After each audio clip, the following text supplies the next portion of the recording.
Приветствую всех! Сегодня коротенький расклад на оракуле лунной ночи. Стучит, гремит, на пороге стоит, называется. Да, такое народное творчество. Итак, стучит, что уже близко. Что стучит в вашу жизнь, что уже близко. Так, здесь я чувствую две карты. Смотрите, какие-то кардинальные перемены в жизни. Причем это вот какой-то переходный период, который, впрочем, скажем так, для вас не будет большой неожиданностью, потому что вот по этой карте, да, вы как будто бы вот присматривались к этим переменам, да, ожидали их, может быть, даже желали.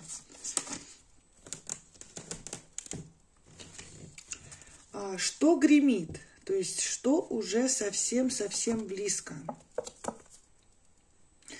Ну, карта лиса, да, карта хитрости, карта изворотливости, карта лести, поэтому будьте осторожны. Что на пороге стоит, то есть произойдет уже очень-очень-очень скоро. Карта аисты, опять же, может показывать переезд, перелет, перемены, но также может показывать создание пары, да, создание семейных отношений. Дверь открывает то, что почти уже свершилось. Ну вот, уже почти свершилось, да, вот отношения. Отношения, свадьба, предложение руки и сердца, предложение быть вместе, быть парой. И на порог ступает то, что уже свершилось.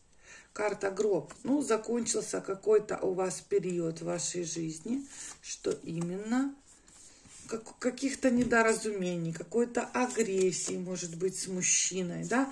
Вот, карта ключ говорит о том, что вы с ним наконец-то прояснили ситуацию.